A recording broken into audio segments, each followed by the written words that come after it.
Topic चल रहा था, वो क्या चल रहा था? महाद्वीप। और महाद्वीप में कौन सा महाद्वीप चल रहा था? यूरोप। यूरोप में जो तुम्हारे मतलब के थे वो मैंने बता दिए थे, जो आपके लिए बातें जानने योग्य थी। आज उसको रिवाइज कराते हैं, ठीक। यूरोप में कुल देशों की संख्या कितनी बताई थी? 46। यूरोप महाद्वीप सभी महाद्वीपों में सबसे नगरीकृत महाद्वीप है, ठीक। और यूरोप को प्रायद्वीपों का प्रायद्वीप भी कहा जाता है। यूरोप का सबसे ऊंचा शिखर एल्ब्रुज, जिसकी ऊंचाई कितनी बताई थी? 5642 मीटर। और सबसे महत्वपूर्ण नदी बताई थी डैन्यूब।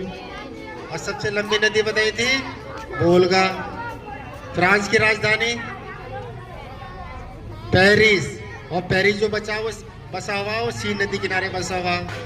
पेरिस को दुनिया का सबसे सुंदर नगर माना जाता है, ठीक। और पेरिस को ही फैशन नगरी के नाम से जाना जाता है, ठीक। नेक्स्ट है यूक्रेन को विश्व अन्न भंडार या रोटी की डलिया, वो मैंने धान की डलिया बताया था ना, तो थोड़ा करेक्शन कर लेना। रोटी की डलिया भी कहा जाता है। किसको कहा जाता है? यूक्रेन को। इटली में सर्वाधिक जैतून और अंगूर, ठीक। इटली को ही यूरोप का भारत कहते हैं। क्यों कहते हैं? क्योंकि यह भी कृषि प्रधान देश है, जैसे हमारा भारत है, ठीक।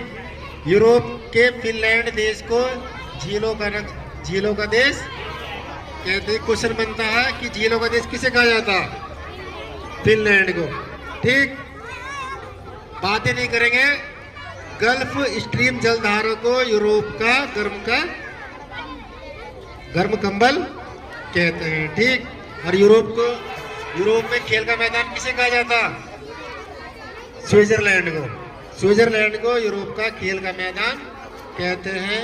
और फ्रांस को किसानों का देश या समुद्रों की रानी भी कहते हैं। किसानों का देश और समुद्रों की रानी। एक बात और रह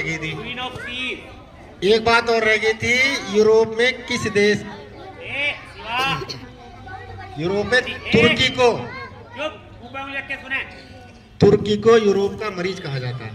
एक क्वेश्चन बनता है कि यूरोप का मरीज किस देश को कहा जाता है? तुर्की को।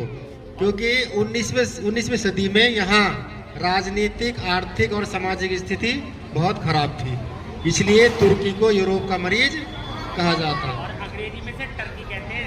तो यूरोप के बारे में जो बातें थी क्लियर हो गई, ठीक है। कल नेक्स्ट महाद्वीप के बारे में बताएंगे।